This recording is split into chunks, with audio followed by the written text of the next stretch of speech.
يا قيوم الله حي يا قيوم الله حي دائم اللهم صل على سيدنا محمد النبي الأمي وعلى آله وصحبه وسلم.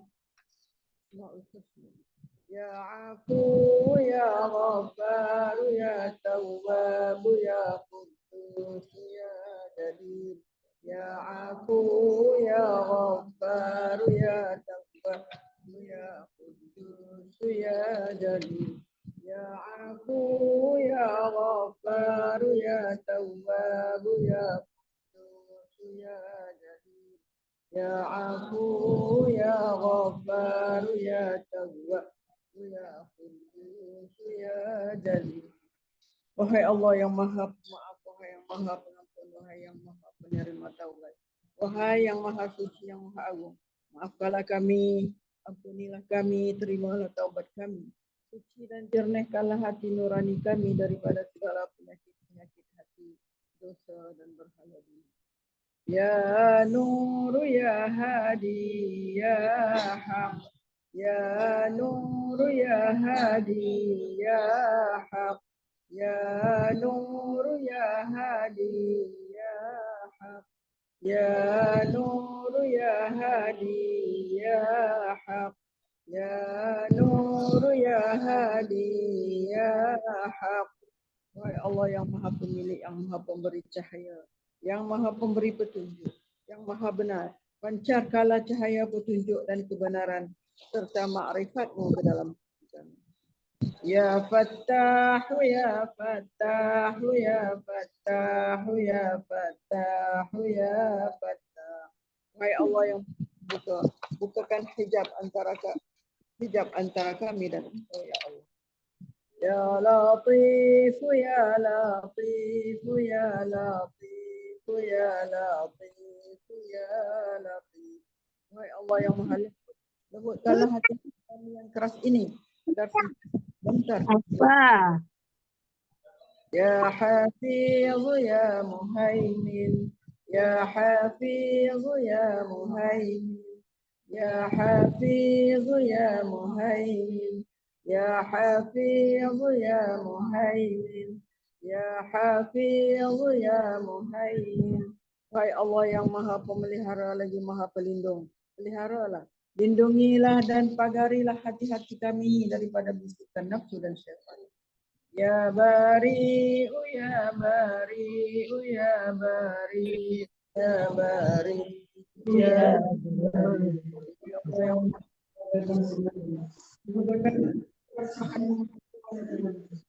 dan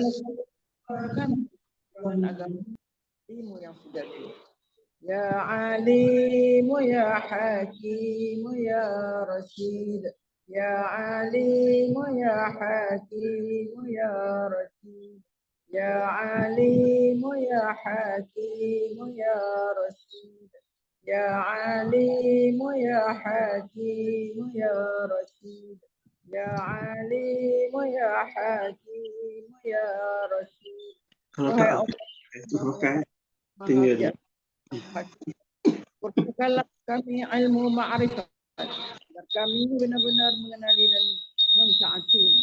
Kami menjunjung segala titah perintah. Berilah perhatianmu dan kasih sayangmu dalam setiap urusan kami. Ya Arhamar Rahimin, Ya Hakimu, Ya Karimu, Ya Ahadu, Ya Samad, Ya Hayyu, Ya Muhyi, Ya Qayyum, Ya Zal Jalali wal Ikram. La ilaha illa anta Rabbuna. Ya Arhamar Rahimin, Ya Hakim, Ya Karim, Ya Ahad, Ya Samad, Ya Hayyu, Ya Muhyi, Ya Qayyum, Ya Zal Jalali wal Ikram. La ilaha illa anta Rabbuna.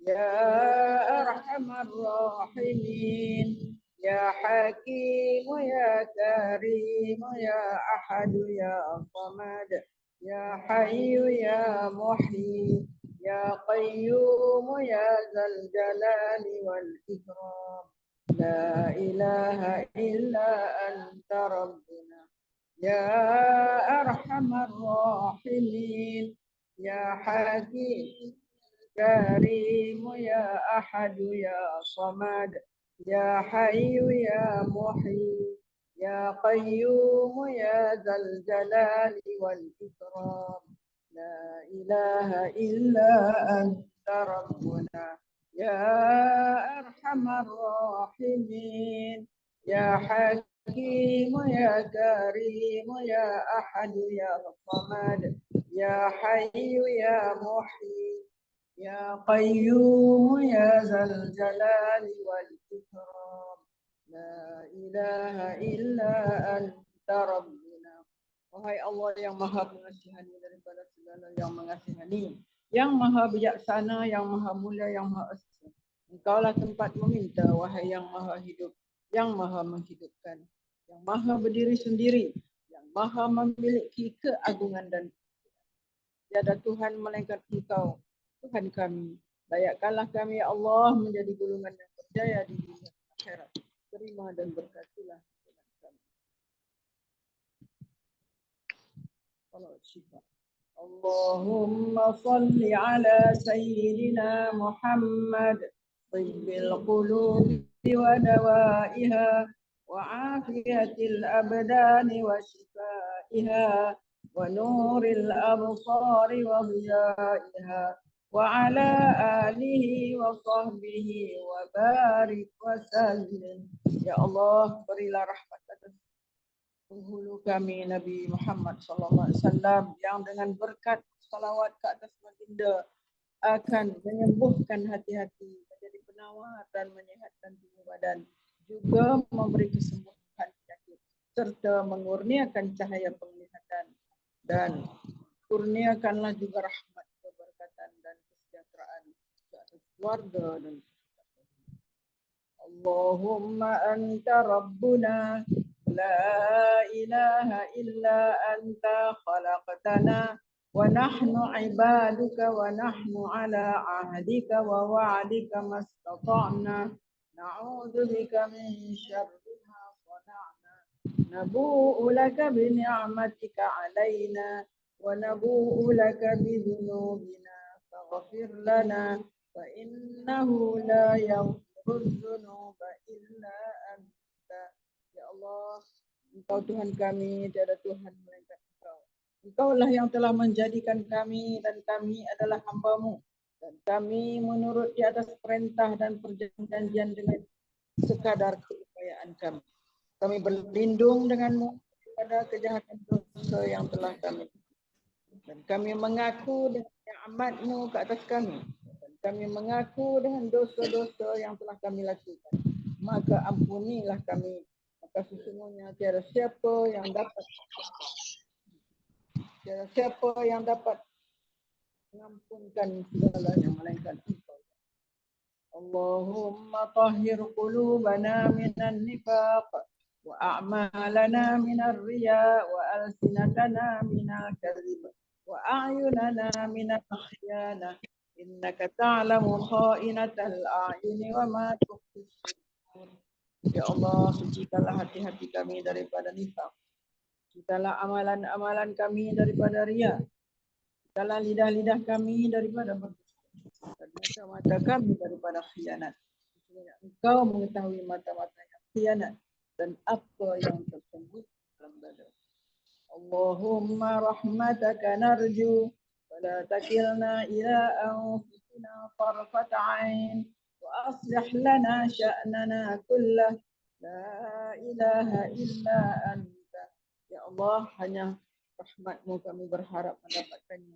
Kerana itu, janganlah Engkau biarkan diri kami walau sekelip mata tanpa pertolongan atau rahmat daripada-Mu. Perbaikilah segala urusan kami. Tiada Tuhan yang berhak disembah selain Engkau. Allahumma arinal haqqa haqqan warzuqna ittiba'ah wa arinal batila batilan warzuqna ijtinabah.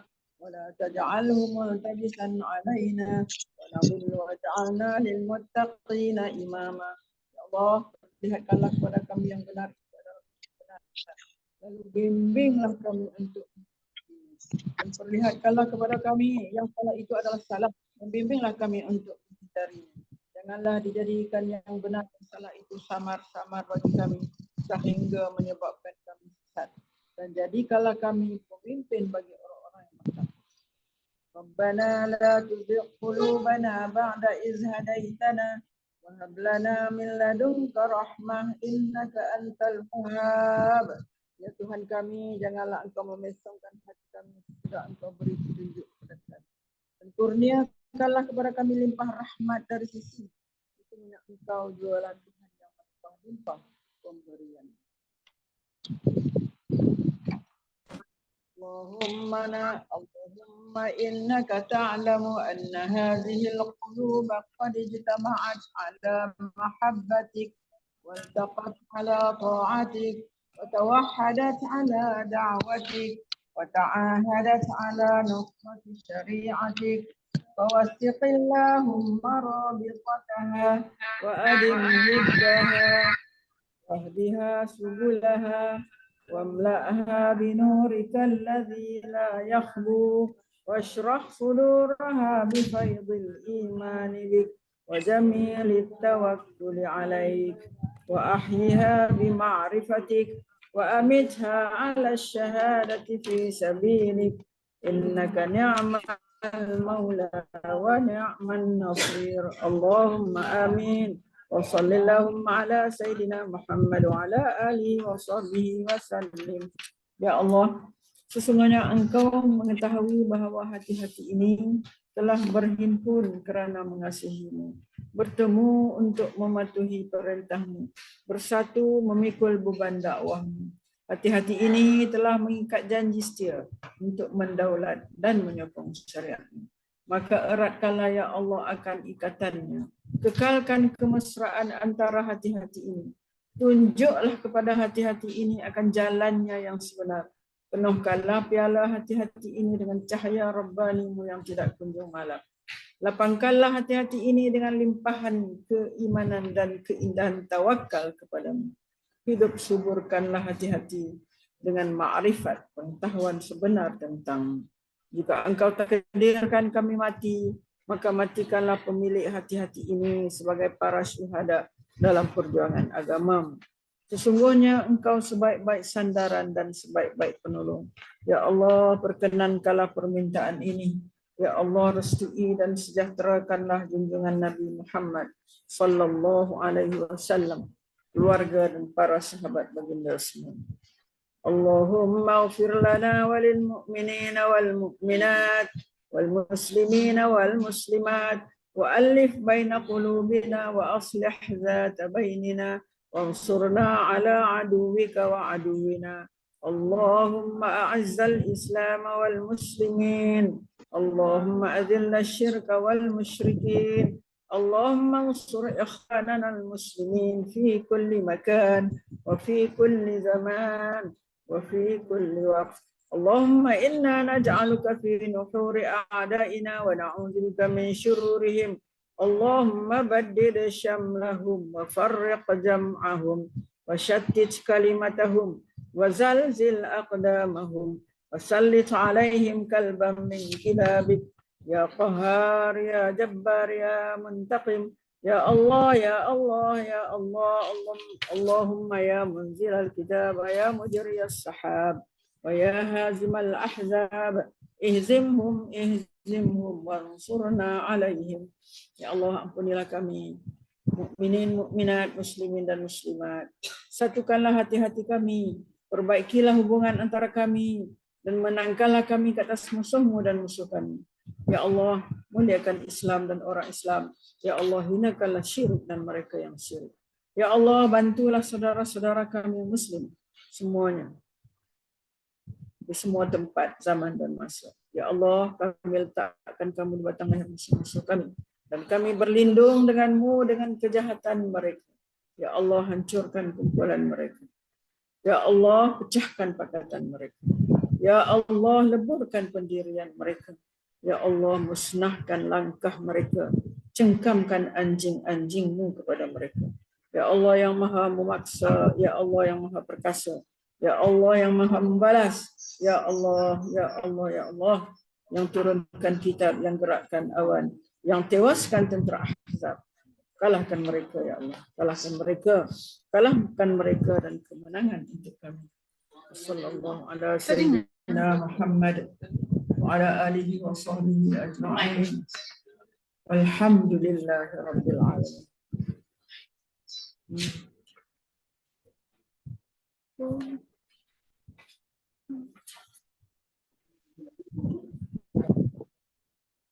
Boleh dengar ke?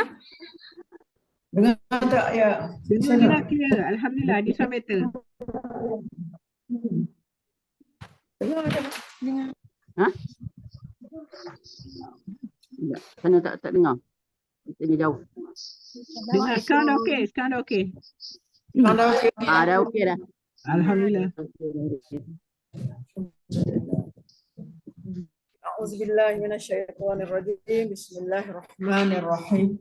Alhamdulillahi rabbil alamin. Wassalatu wassalamu ala asyrafil anbiya'i wal mursalin wa ala alihi wa sahbihi ajma'in. Amma ba'd. Kepada yang dikasihi dan kawan-kawan,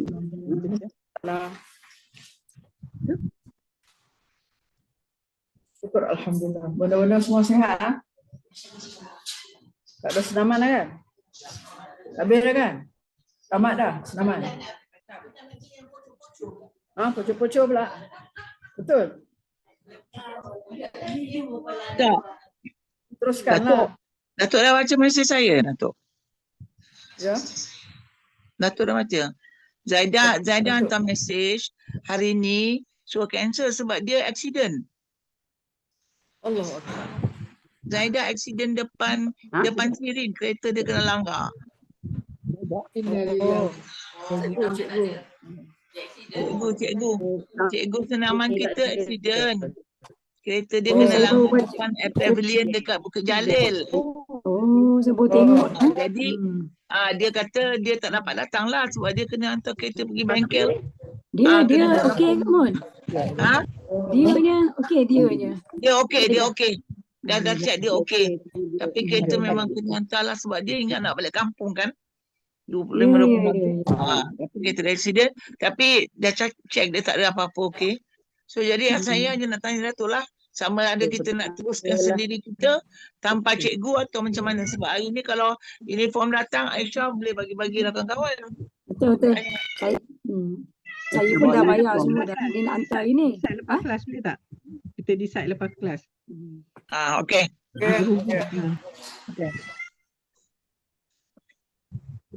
Okey, kita teruskan. Kita decide. Pengajian kita ke muka surat berapa? Muka surat hari tu berhenti 46 kan? Hari ni patut yang ke-6.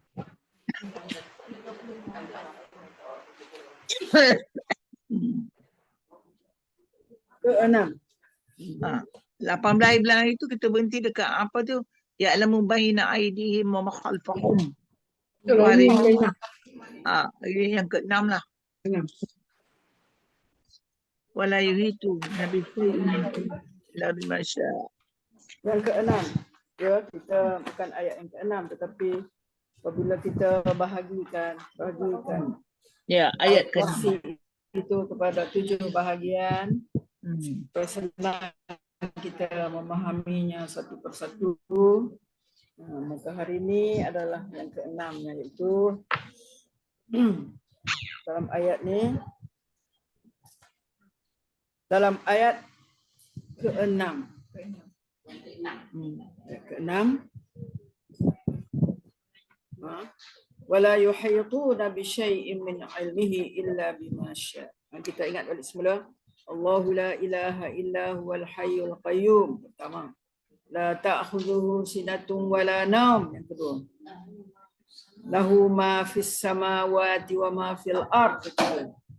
Man zallazi yashfa'u 'indahu illa biiznih. Keempat. Ya'lamu ma baina aydihim wa ma khalfahum. Kelima. Ini keenam.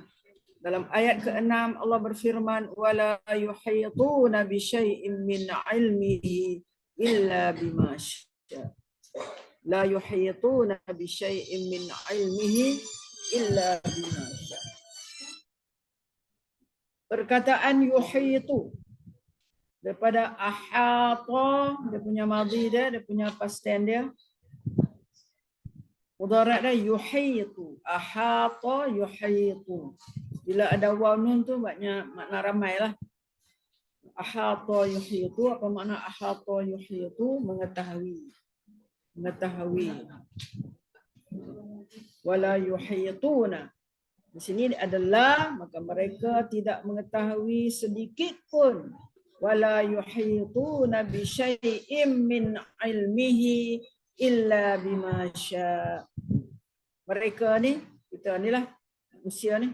Wala yuhituna bi syai'in, sedikit pun mereka tidak mengetahui sedikit pun bi syai'in. Selalu di dalam Al-Quran saya sebut ya, ada sebut syai' tu mana sikit pun, sikit pun. Wala yuhituna bi syai'in. Kadang-kadang kita maknakan dengan sesuatu. Makna di sini makna sikit pun mereka tidak mengetahui min ilmihi, apa-apa daripada ilmu Allah, illa bima syaa, melainkan apa yang dikehendakinya, melainkan apa yang dikehendaki oleh Allah. Kata ganti nama bagi kata kerja yuhituna, pengetahuan, ini mengetahui, dimaksudkan untuk apa-apa yang ada di langit dan di bumi. Apa-apa yang ada di langit dan di bumi, atau kepada huruf ha min ilmihi ya, di dalam firman Allah ya'lamu ma baina aydihim wa ma khalfahum wa la yuhituna bihi bi syai'in min ilmihi illa bima syaa. Apa yang berlaku kepada mereka, yakni kepada makhluk-makhluk, kepada makhluk-makhluk itu di masa depan, dan apa yang berlaku kepada mereka di masa yang telah lalu. Mana Allah tahu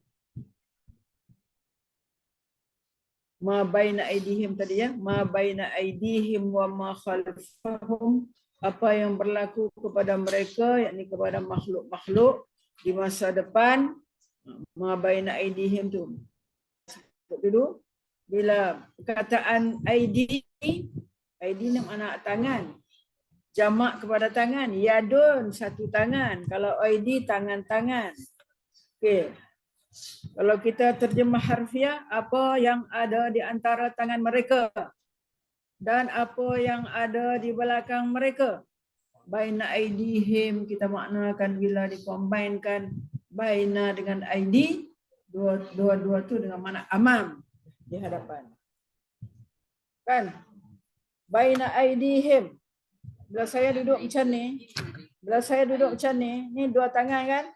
Aidihim. Apa yang ada? Depan lah. ID, baina ID maknanya dua, combine dua tu makna amam, di hadapan. Kalau baina di antara, ID tangan. Itu terjemah harfiah, antara dua tangan. Apa ada yang ada? Depan saya lah. Itu makna baina ID itu makna hadapan. Apa yang berlaku pada mereka makhluk-makhluk itu di masa depan. Masa depan. Dan apa yang berlaku kepada mereka di masa yang telah lalu. Wa ma khalfahum. Dan apa yang berlaku di belakang mereka, apa yang berlaku di masa yang telah lalu. Khalfa tu. Saya makna khalfa depan. Sesuai lah. Khalfa lawan dia amama. Belakang lawannya depan.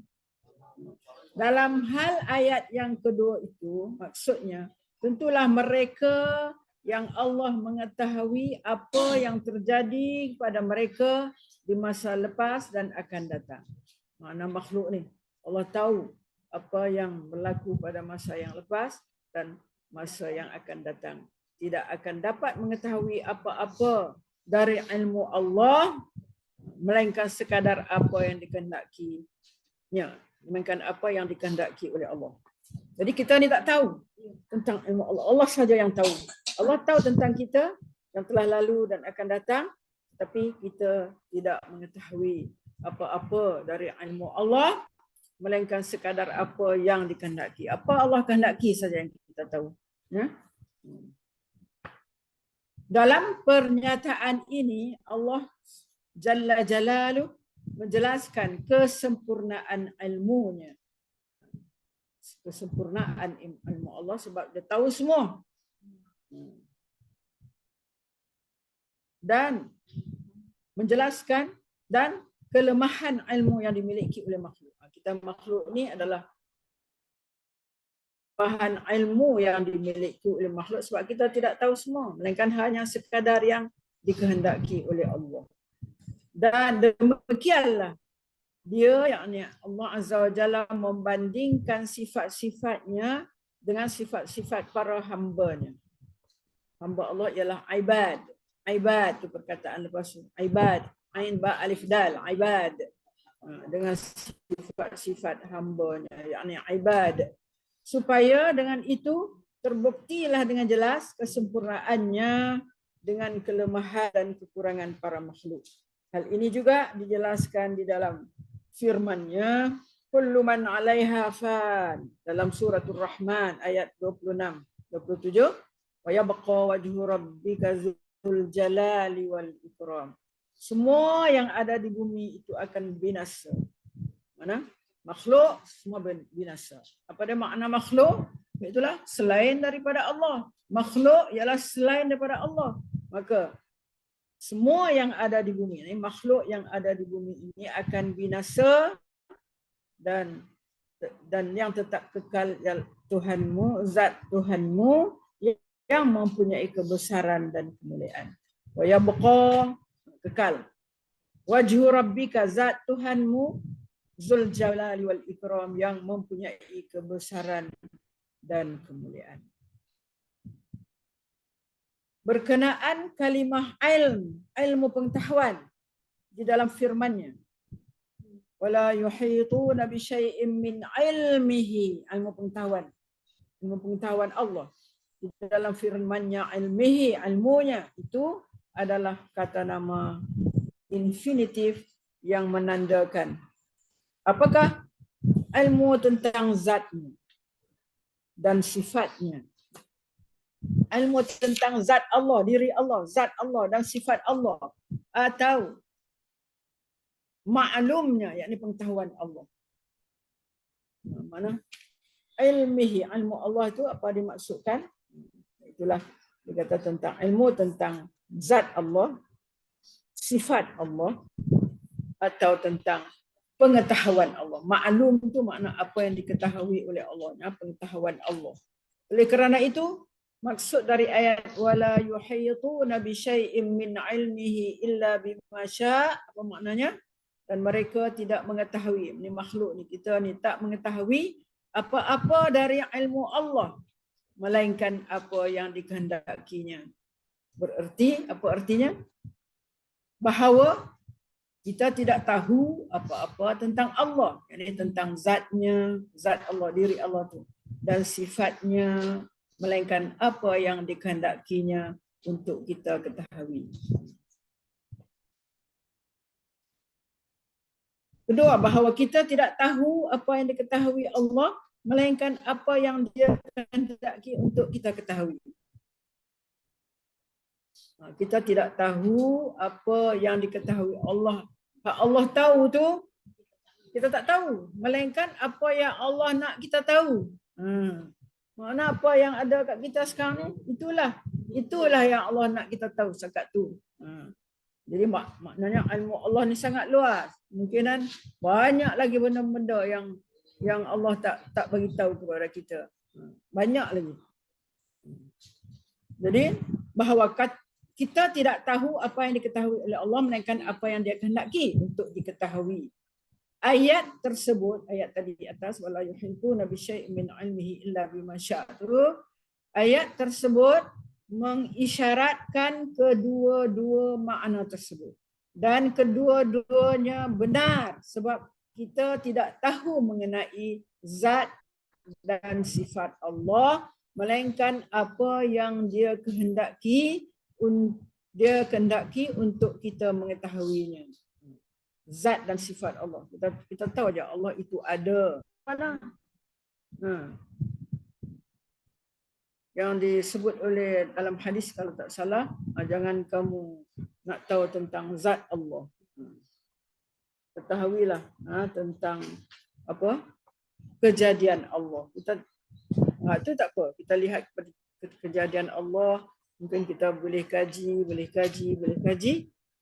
Nanti Allah bagi kepada kita pengetahuan. Kalau Allah nak bagilah. Jadi dikata di sini kedua-dua makna tersebut dan kedua-duanya benar sebab kita tidak tahu mengenai zat dan sifat Allah. Sifat Allah melainkan apa yang dia kehendaki untuk kita mengetahuinya tentang sifat Allah. Kita tahu apa yang kita duk baca dalam apa? Sifat 20 tu lah. Wujud, qidam, baqa'. Sakat tu lah kita tahu kan. Sememangnya dia yang memberitahu kita. Dia yang memberitahu kita tahu bahawa dia istiwa. Istiwa itu makna bersemayam di atas arash. Istiwa di atas arash. Dan dia yang mengajar kita melalui lidah Rasulnya Muhammad sallallahu alaihi wasallam bahawa dia turun ke langit dunia pada sepertiga malam yang terakhir. Seperti mana yang kita selalu ikuti tentang hadis yang menyatakan Allah turun ke langit dunia pada sepertiga malam yang terakhir. Bukan di sini kita akan bayangkan turun macam kita turunlah. Kita turun, naik kapal terbang turun. Allah turun, kita mungkin terbayang, tak boleh terbayang begitu. Makna apa ni? Dia memberitahu kita bahawa dia istiwa, bersemayam atas arash. Dan dia mengajar kita melalui lidah Rasulnya Muhammad, maknanya pada hadis Nabi SAW bahawa dia turun ke langit dunia pada sepertiga malam yang terakhir. Allah buat apa? Kalau sambung Allah buat apa? Allah turun, Allah buat apa? Cuba sambung sikit hadis tu. Makna hadis tu pada Allah turun. Nabi ceritakan Allah turun pada sepertiga malam terakhir. Apa Allah buat? Apa dia Allah buat? Yang kita selalu dengar lah dalam hadis-hadis yang disebut oleh penceramah semua kan. Dia selalu sebut tu. Mana fadilat kita bangun sembahyang sepertiga malam. Macam mana? Dia mengabulkan doa hamba-hambanya. Ya. Dia memakbulkan doa hamba-hamba dia tu. Seolah dia mencari-cari siapa yang doa, dia akan bagi. Siapa yang meminta, dia akan bagi. Dia akan kabulkan doa-doa. Ya. Sembahyang dan beribadah lah. Qiyamul lail. Okey, bahawa dia turun ke langit dunia pada sepertiga malam yang terakhir dan begitulah dengan sifat-sifatnya yang lain. Itu yang dimaksudkan dengan sifat-sifat Allah. Kita tidak mempunyai ilmu mengenainya melainkan apa yang dikehendakinya. Begitu juga apa yang Allah tahu mengenai apa yang ada di langit dan di bumi. Ilmu kita terbatas, kan? Mesti sekarang lagi mencari lagi. Tak tahu lagi apa yang ada di atas sana. Begitu juga lah apa yang Allah tahu mengenai apa yang ada di langit dan di bumi. Ilmu kita terbatas dengan mengetahui apa yang dikehendakinya saja. Kerana dialah yang memberitahu kita tentang kewujudan para malaikat di langit dan mengenai langit yang 7. Begitu juga dengan perkara-perkara lain yang diketahui Allah. Kita hanya tahu apa yang dikehendaki olehnya saja. Bahkan ramai di antara kita yang tidak tahu tentang sesuatu perkara yang telah dikehendakinya untuk kita mengetahuinya. Maka kerana itu, ilmu hanya dapat dicapai hanya jika dia menghendakinya. Ilmu hanya dapat dicapai hanya jika Allah menghendaki. Jika Allah nak kita tahu, nak kita capai ilmu itu. Di kalangan umat manusia ada banyak perkara yang mereka iaitu para saintis belum mengetahui sepenuhnya. Mereka mencapai ilmu pengetahuan yang sebelumnya tidak mereka ketahui itu secara beransur-ansur dan berperingkat-peringkat. Mungkin kita kata saintis mana dia mengkaji dia tahu. Mengkaji dia tahu. Sedangkan sudah ada dalam pengetahuan Allah semua tu. Kebaikan ke keburukan ke, tapi saintis baru nak mengkaji setengah-setengahnya, dan selepas tu mereka dapat tahu tentang sesuatu itu dengan kajian mereka itu. Jadi itulah yang Allah nak kita tahu. Jadi banyak lagi lah benda yang kita tak tahu. Apa yang kita tak tahu tentang apa yang ada di langit, di bumi. Jadi ayat tersebut mengandungi kedua-dua maksud seperti yang telah dibincangkan tadi. Dengan itu kita tidak mengetahui apa yang diketahui Allah. Walaupun yang berkaitan dengan diri kita sendiri, melainkan yang dikehendakinya untuk kita ketahui. Dan kita tidak dapat mengetahui apa-apa tentang zat dan sifat Allah, melainkan apa yang dikehendakinya. Oleh sebab itu, apa saja Allah kehendaki agar makhluk mengetahuinya, sama ada yang berhubung dengan zat, sifat, asma nama-nama Allah, atau perbuatannya, atau berkenaan penciptaannya, serta syariat yang diturunkannya kepada Rasul-Rasulnya, maka dia, Allah Azza wa Jalla, akan menjadikan hal ianya diketahui oleh mereka. Itu yang dimaksudkan dengan ayat wala yuhituna bi syai'in min ilmihi illa bima syaa. Maknanya apa-apa yang Allah ketahui saja. Apa-apa yang Allah nak kita tahu, itu dia beritahu. Kalau apa yang dia tak nak bagi tahu, masihlah kita tak tahu perkara-perkara itu. Wala yuhituna bi syai'in min ilmihi illa bima syaa. Okey, kita pergi kepada yang ketujuh. Wasi'akur, yang ketujuh, yang last, yang penghabisan. Wasi'a kursiyyuhus samawati wal ard wala ya'uduhu hifdhuhuma wa huwal 'aliyyul 'azim. Kita lihat dalam ni ada, kita boleh bahagikan kepada tiga pula. Apa yang kita nak faham di sini, wasi'a kursiyyuhus samawati wal ard. Itu satu. Makna apa? Wasi'a, kursi Allah meliputi langit dan bumi. Kursi. Bukan kursi kita, kursi Allah. Kursi Allah meliputi langit dan bumi. Dan Allah wala ya'uduhu hifdhuhuma, dan Allah tidak merasa berat memelihara keduanya, memelihara langit dan bumi. La ya'uduhu, Allah tidak rasa berat untuk menjaganya, memeliharanya, itu langit dan bumi itu. Kemudian yang ketiga sini, wa huwal 'aliyyul 'azim, dan dia adalah maha tinggi. Ali itu makna maha tinggi. Siapa nama Ali itu makna tinggi. Ali, ala di atas, Ali tinggi. Dan dia Allah maha tinggi, Ali. Aliyul Azim, dan maha besar. Maha besar. Kita jangan pula memahami Allah itu maha tinggi. Allah tinggi ya. Dari segi fizikal kah tinggi dia? Tidak, bukan tinggi dengan makna itu. Dan maha besar, dan Allah itu maha besar kah dia? Fizikal dia? Tidak. Maknanya dia tinggi dari segi segala segilah. Dia kuasa dia, begitu juga maha besar. Tidak dimaksudkan kepada fizikal. Kursi, kita nak tengok makna kursi ni. Kursi secara bahasa, kursi itu bangku. Kita pun kata bangku. Kursi lah. Kursi.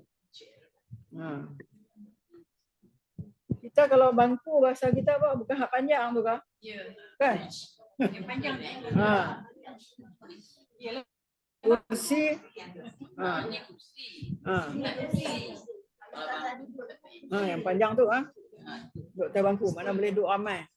Kursi boleh duduk seorang. Okey. secara bahasa bangku kursi itu adalah maudhi'ul qadamain. Itu bahasa Arab dia. Tempat duduk dua kaki. Seolah kita kata lapik lah kot. Lapik kaki kan. Kita duduk atas kursi macam raja-raja lah duduk atas singgasana. Dia ada pelapik kaki dia. Itu kata maudhi'ul qadamain. Maudhi'ul qadamain. Kalau benda nak tulis dalam bahasa Arab dia, dalam bahasa Arab dia, maudhi' tempat, maudhi'ul qadamain. Qadamain makna kaki. Lapik kaki. Maudhi' qadamain dua kaki. Maudhi'ul qadamain. Nampak tak? Okey. Itu dalam tulisan Arab dia, maudhi'ul qadamain. Tempat kaki, lapik kaki. Allah yang maha perkasa lagi maha agung dan ia ada di atas arash. Allah maha perkasa, maha agung, dia ada di atas arash. Hal ini diriwayatkan oleh Ibnu Abbas radhiyallahu anhuma dalam sebuah hadis mauquf dan telah disepakati oleh majoriti ijma' Ahlus Sunnah wal Jamaah. Hakikatnya inilah yang ditegaskan oleh Syekhul Islam Ibnu Taimiyah, Imam Ibnul Qayyim dan dari orang-orang yang menyandarkan dirinya kepada ilmu serta dari para ulama yang masyhur. Itu pendapat para ulama tentang makna kursi.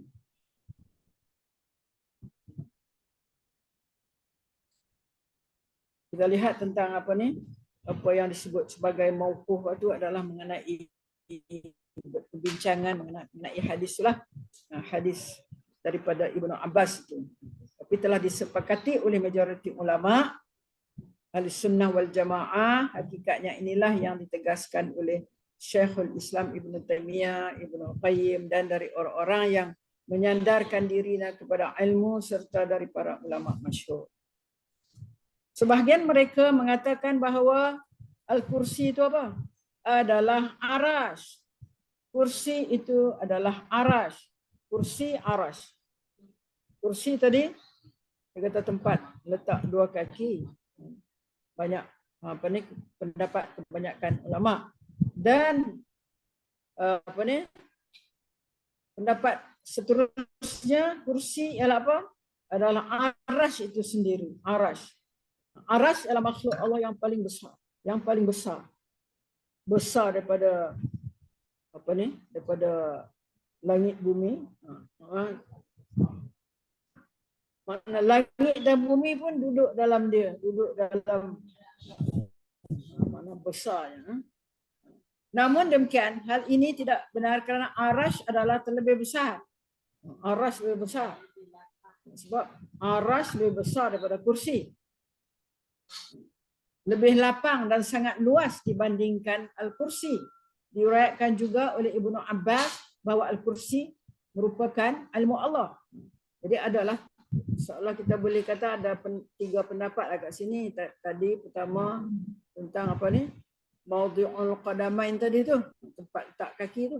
Kedua, pendapat al-kursi itu adalah arash.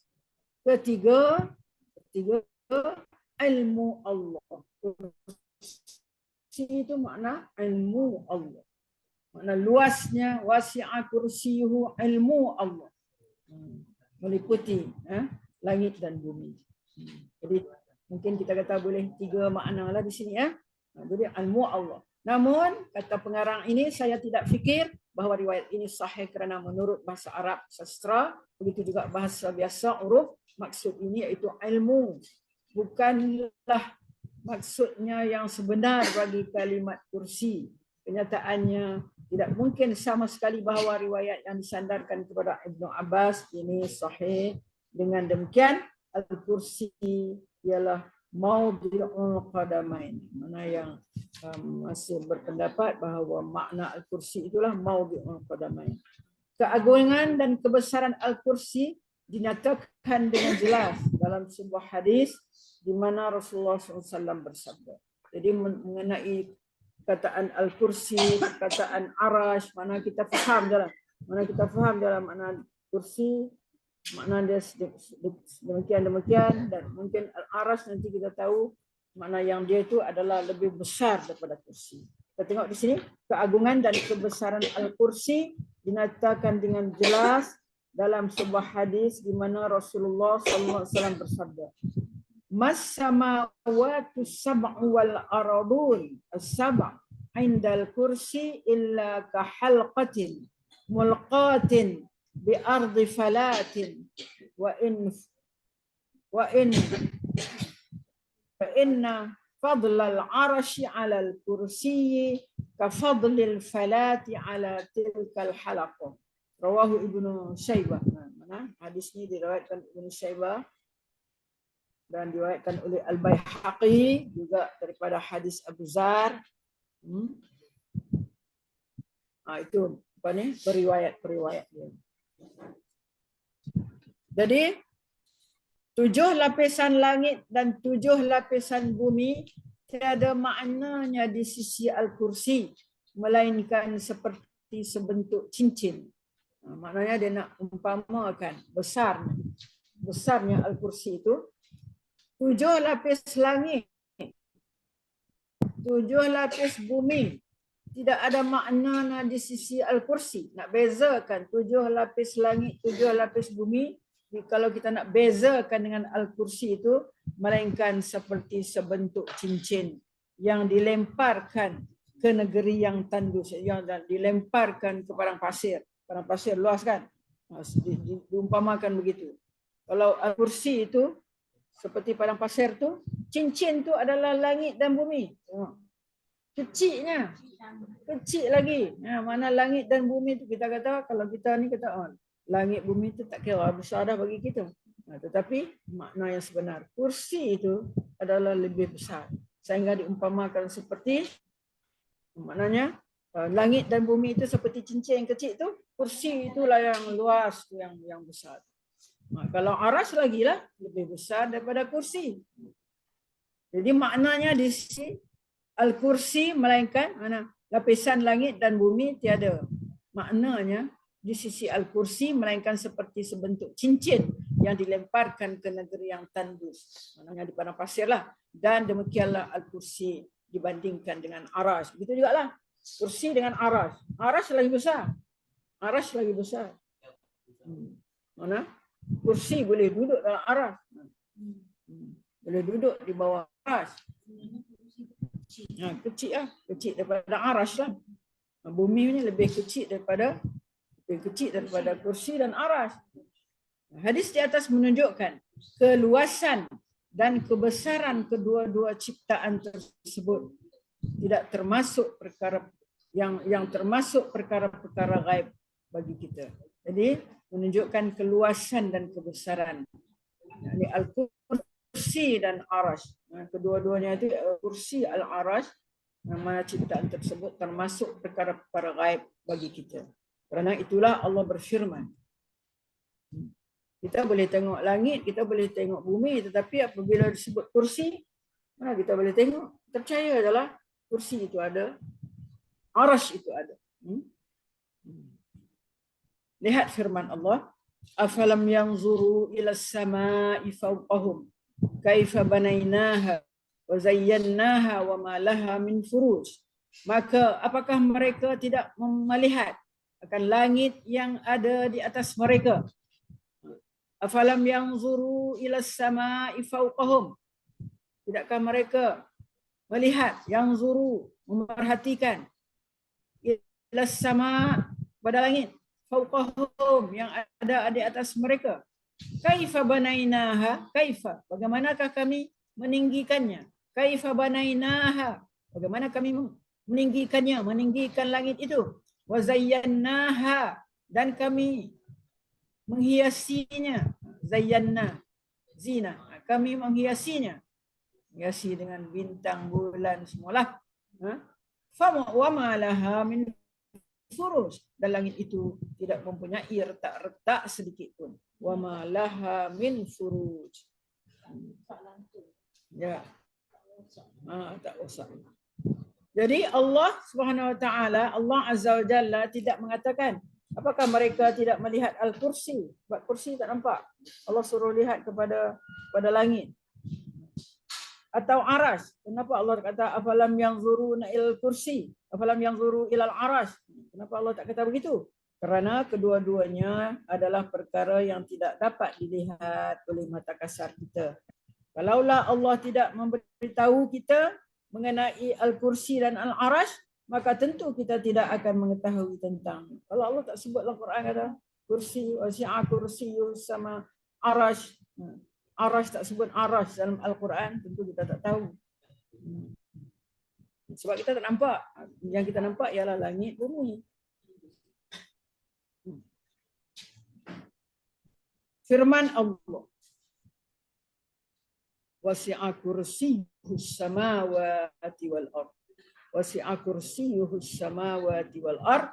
Kursinya meliputi langit dan bumi. Mendukung pendapat yang dipegang oleh Syekh Al-Islam Ibn Taymiyah dan lain-lain ulama yang dimuliakan bahawa langit dan bumi mempunyai bentuk sferanya sendiri.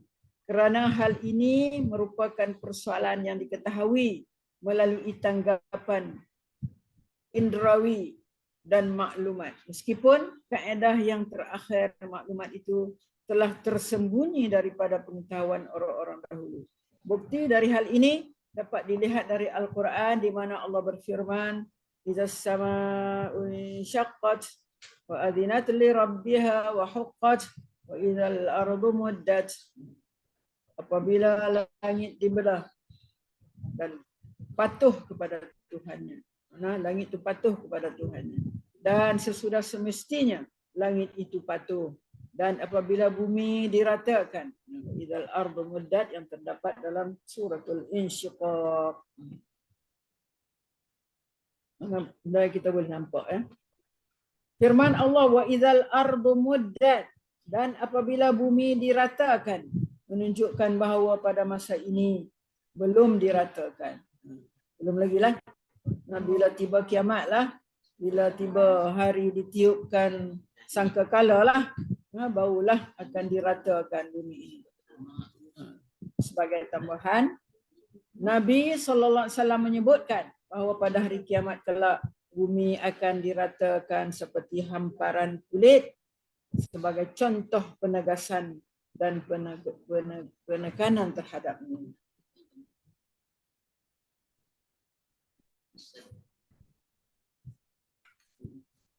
Bukti lain adalah firman Allah, yukawwirul laila 'alan nahar wa yukawwirun nahara 'alal lail.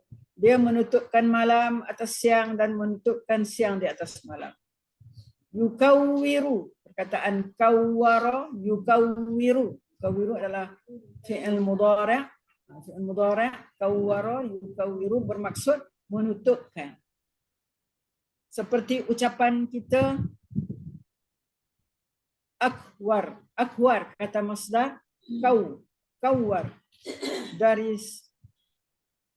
serban. Memberi maksud serban yang menutupi di atas kepala. Serban yang menutupi di atas kepala. Kita tahu bahawa malam dan siang silih berganti di muka bumi ini, dan dalam keadaan demikian bumi perlu berbentuk seperti sfera. Kerana sesuatu benda itu tidak dapat berpusing dalam bentuk satu pusingan, melainkan jika benda itu berbentuk seperti bola.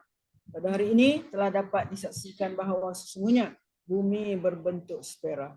Hakikat bahawa keluasan dan kebesaran Al-Kursi itu melampaui langit dan bumi menjadikan bukti bahawa ianya berpusing dalam bentuk satu pusingan. Mengenai Al-Arash, diriwayatkan bahawa Nabi SAW menerangkan seperti sebuah kubah. Arash, Nabi terangkan seperti sebuah kubah di atas langit. Kita tengok nombor 67. Hadis ini diriwayatkan dalam Sunan Abu Daud. Hadis ini. Okey. Mengenai Al-Arash, diriwayatkan bahawa Nabi SAW telah menerangkan seperti sebuah kubah di atas langit. Arash itu. bentuk kubah tersebut bulat, tetapi tidak sepenuhnya sepera dan tidak pula leper, dan di tengah-tengahnya tinggi seperti tengah khemah, kan tengah khemah, tengah itu tinggi. Kemudian Allah SWT berfirman, mana firmannya? Wala ya'uduhu hifdhuhuma. Masa kita baca wala ya'uduhu. Ini kita tengok kepada bilangan 68. Tengok kepada bilangan sebelum tu 67, mengenai apa? 67 tadi ya. Mana seperti sebuah kubah di atas langit. Mana arash tu diriwayatkan bahawa Nabi telah meriwayatkan seperti sebuah kubah di atas langit. Kubah di atas langit.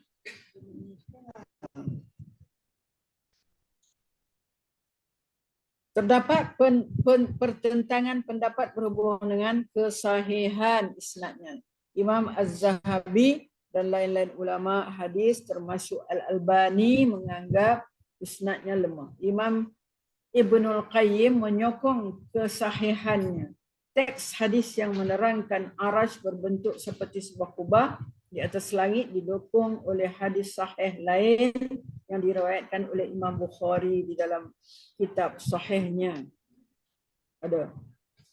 Dan dalam hadis di mana Nabi SAW bersabda, Inna fil jannah mi'atu darajatin. Dia kata ada 100 tingkat dalam jannah.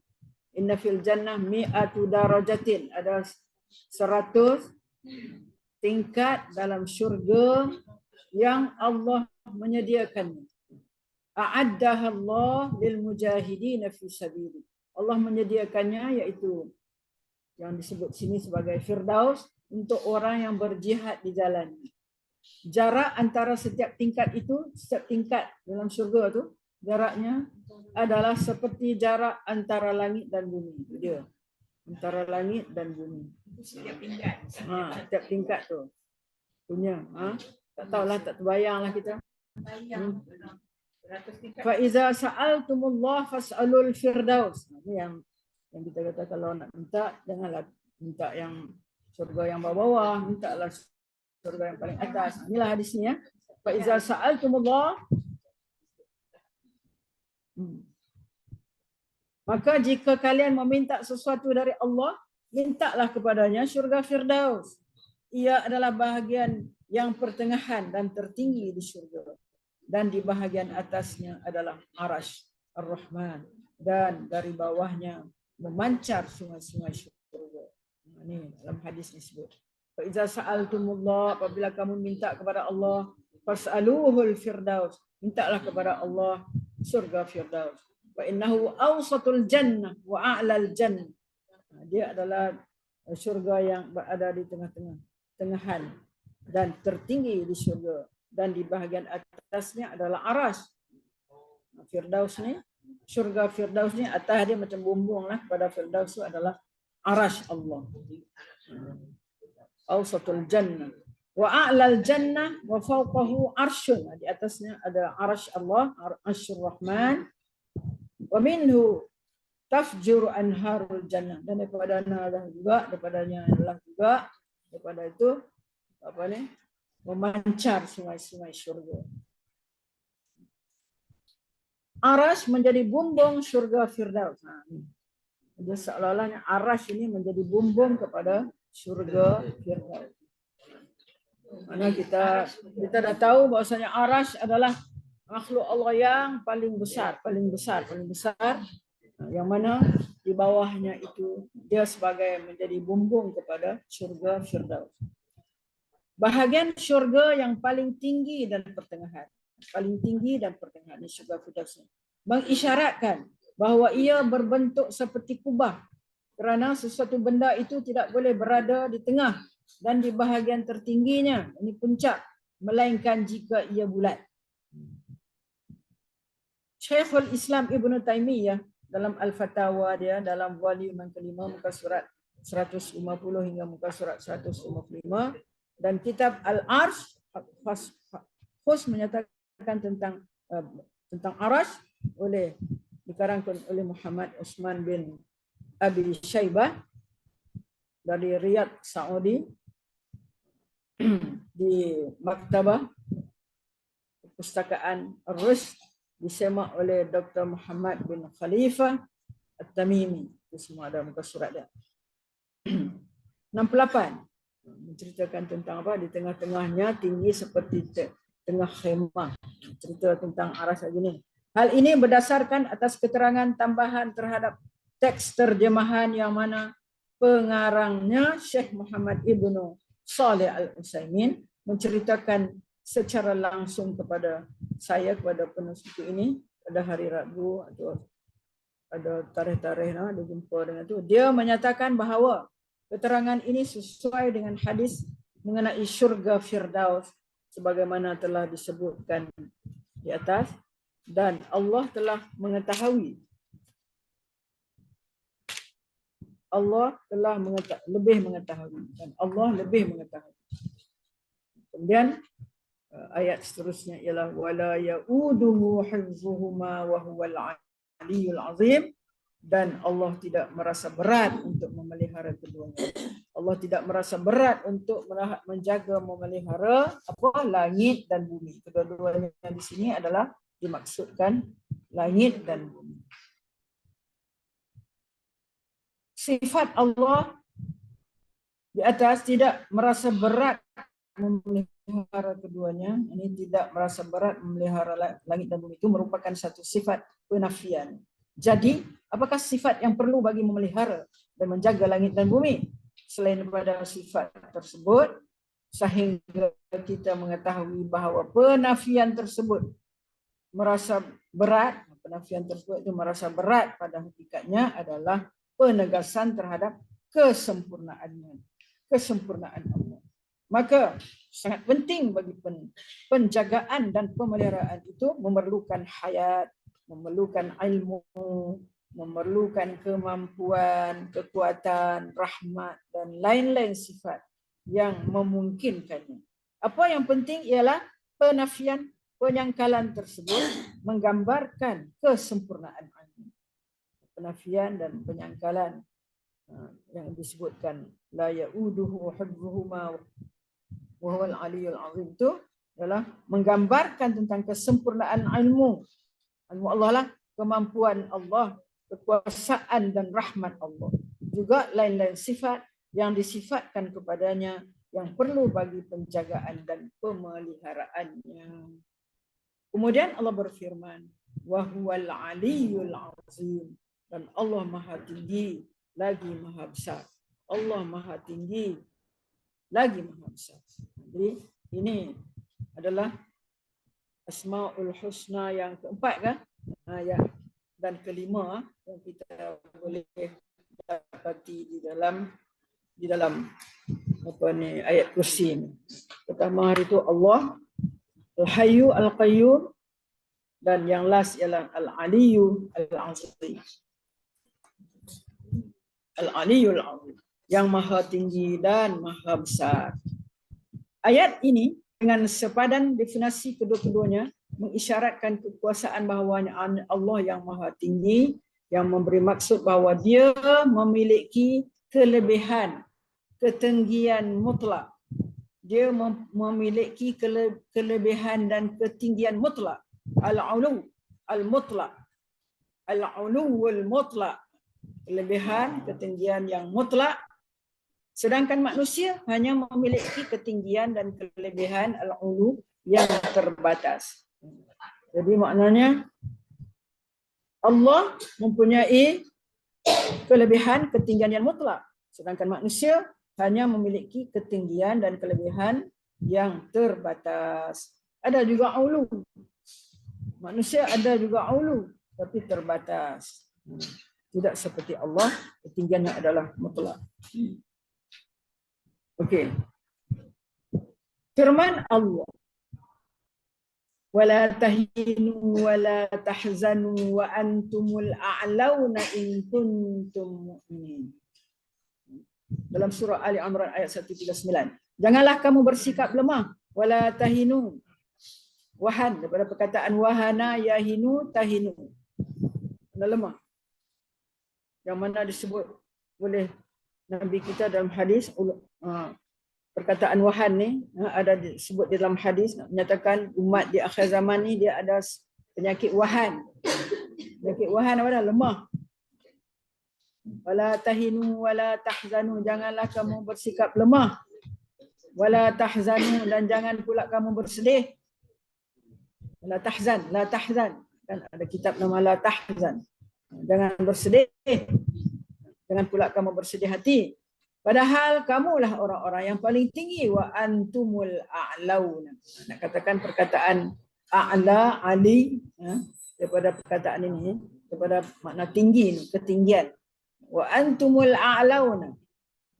Padahal kamulah orang-orang yang paling tinggi. Wa antumul a'laun, tinggi derajatnya. Mana tinggi derajatnya?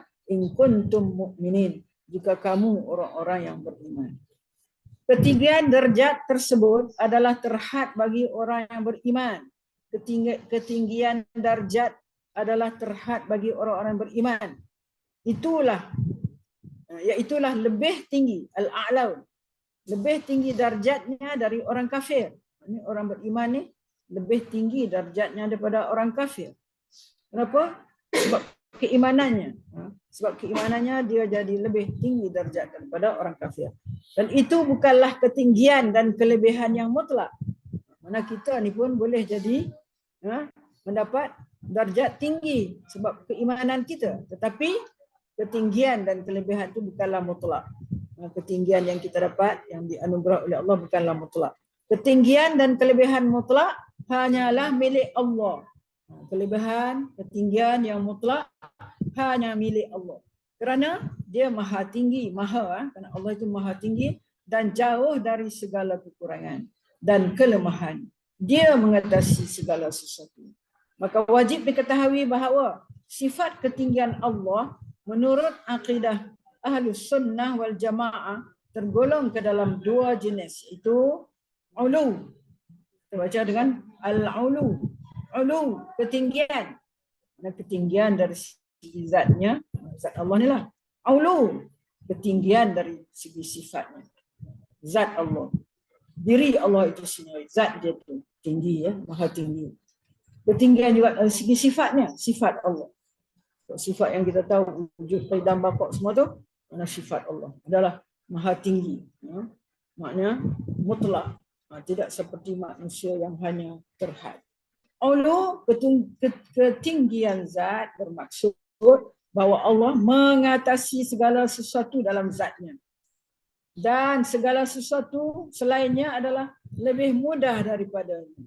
Dan dia maha perkasa, lebih rendah.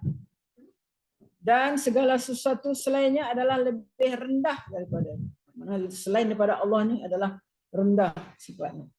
Allah adalah mengatasi segala makhluk. Dan dia maha perkasa lagi maha agung. Allah itu maha perkasa lagi maha agung. Mengenai ulu sifat, bermaksud bahawa Allah layak dengan segala sifat-sifat yang sangat tinggi darjatnya. Kerana dia yakni Azza wa Jalla telah berfirman, walillahil masalul a'la. Dan Allah mempunyai sifat-sifat yang maha tinggi. Kita ni boleh bersifat tinggi, tapi Allah yang maha tinggi. Setiap sifat yang layak bagi Allah Azza wa Jalla itu adalah sifat yang sempurna dan jauh dari sebarang kekurangan dan kelemahan dari sifat sisinya. Jika anda bertanya, adakah alasan di sebalik penggolongan jenis ini?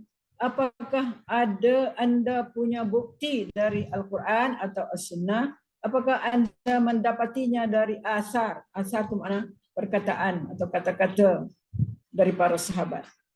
Jawapannya ialah tidak, tetapi saya mendapatinya sangat perlu apabila hal tersebut telah ditetapkan oleh golongan yang menyangkal an-nufat, yang mereka adalah golongan ahlut ta'lil, ahlut ta'lil, yang menolak sifat Allah. ahlut ta'lil, yang menolak sifat Allah.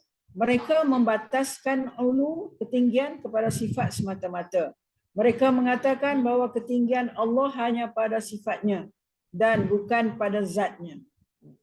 Ini adalah perbincangan lah, maknanya antara ulama lah tentang perkataan ulu ali tu.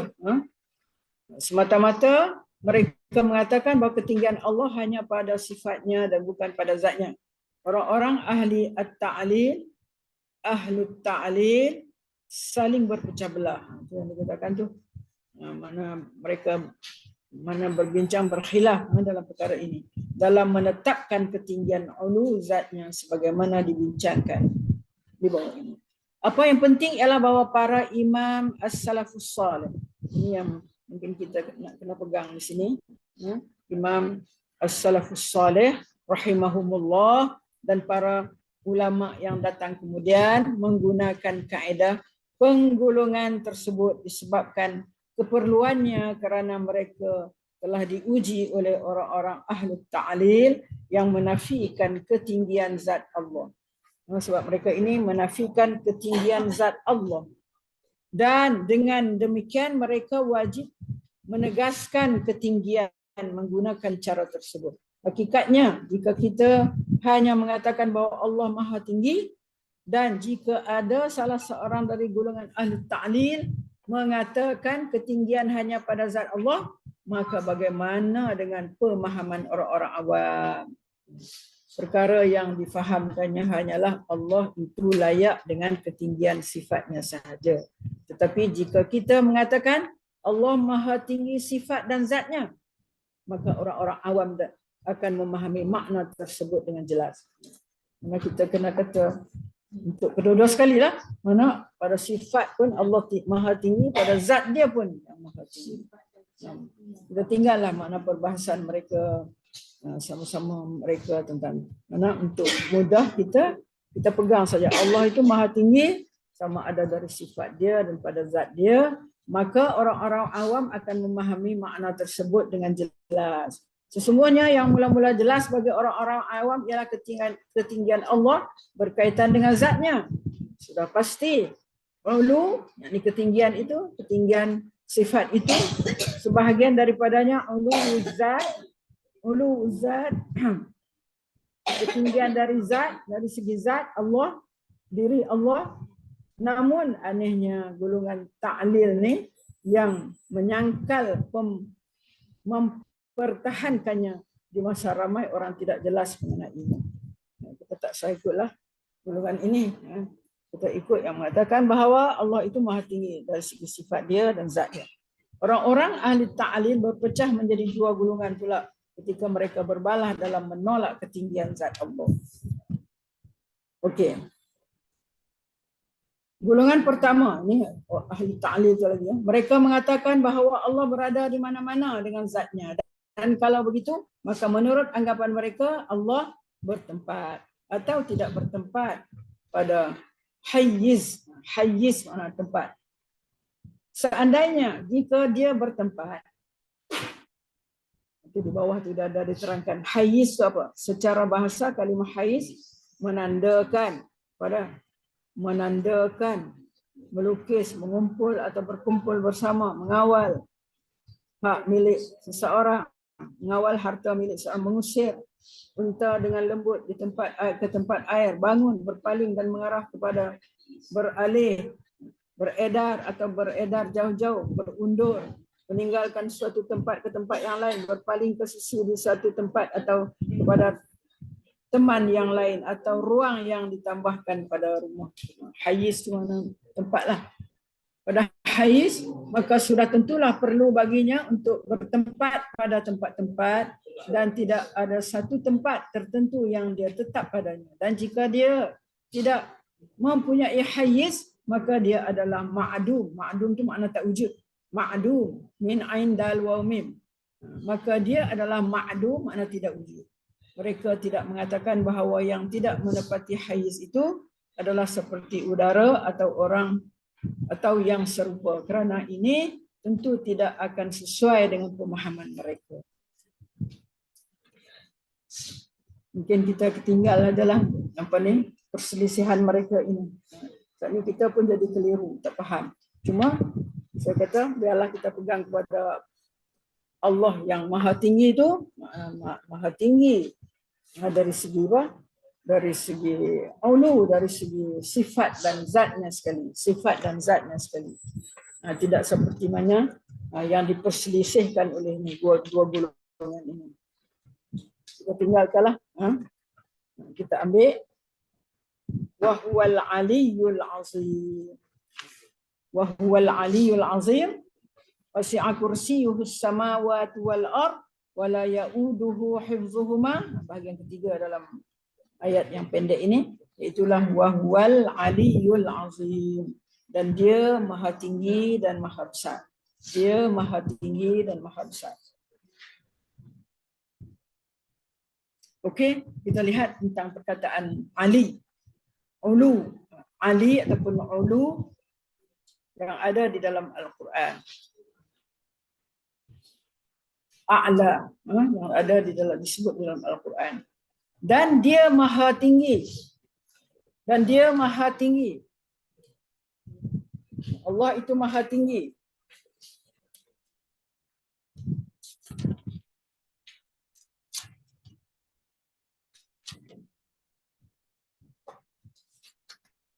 Allah itu maha tinggi. Al-Ali, Al-Ali itu maha tinggi, artinya Allah maha tinggi martabatnya.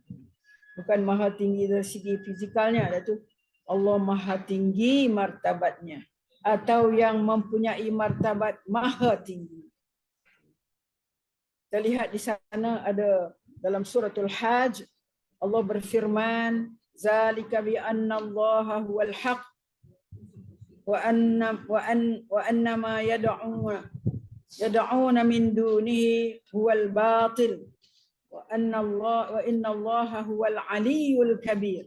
Dalam ayat tu ada perkataan aliyyul kabir. Allah maha tinggi keadaannya, makna martabatnya, dan maha besar kekuasaannya. Maha tinggi martabat Allah. Ali, Al-Ali di sini maha tinggi martabat Allah ini adalah salah satu sifat Allah yang berasal dari kata ulu. Artinya tinggi, artinya keagungan atau ketinggian. Tinggi di sini merujuk kepada kedudukan. Al-Ali adalah yang maha tinggi, sehingga yang maha tinggi tidak pernah dapat dibayangkan atau digambarkan. Akal kebingungan berkenaan dengan kebesarannya juga tidak sanggup melukiskan kesempurnaannya. Menurut Al-Mufradat, orang yang Ali, ikut makna makna Ali itu, orang yang Ali ialah orang yang terkemuka, seorang yang memiliki keutamaan ketika dikaitkan kepada Allah yang Maha Kuasa. Sebagaimana merujuk kepada surah Al-Hajj, surah Al-Hajj ada disebutkan perkataan Al-Ali, zat yang kedudukannya tidak ada sesuatu pun yang mungkin menyamainya. Segala sesuatu di alam ini adalah di bawah pengendaliannya, pengendalian Allah ini yang maha tinggi ini. Zat yang Al-Ali adalah terlalu jauh untuk dibayangkan oleh akal manapun, dan sifat-sifatnya terlalu besar untuk dihuraikan. Dialah zat yang keagungannya membingungkan setiap orang, dan dalam mencuba mengetahui rahsianya, ternyata akal pasti gagal menjejaki.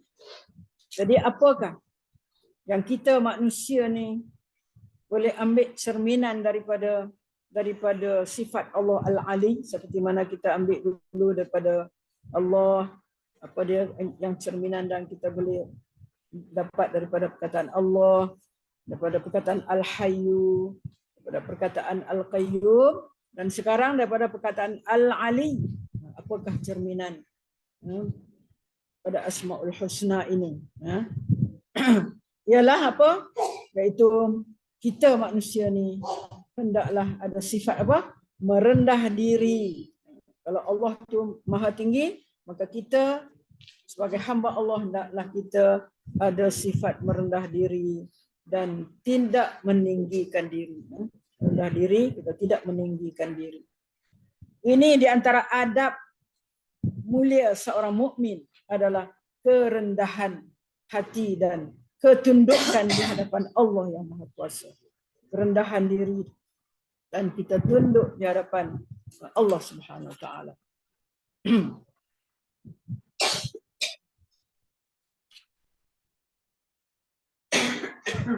Al-Qushairi, saya baca daripada buku Asmaul Husna, uraian mengenai Asmaul Husna.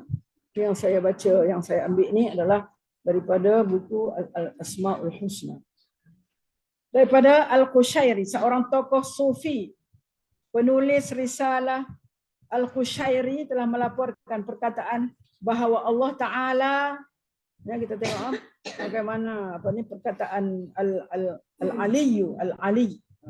Itulah Asmaullah, Asmaul Husna, itu Al-Ali itu. Kita tengok bagaimana besarnya, mulianya perkataan itu.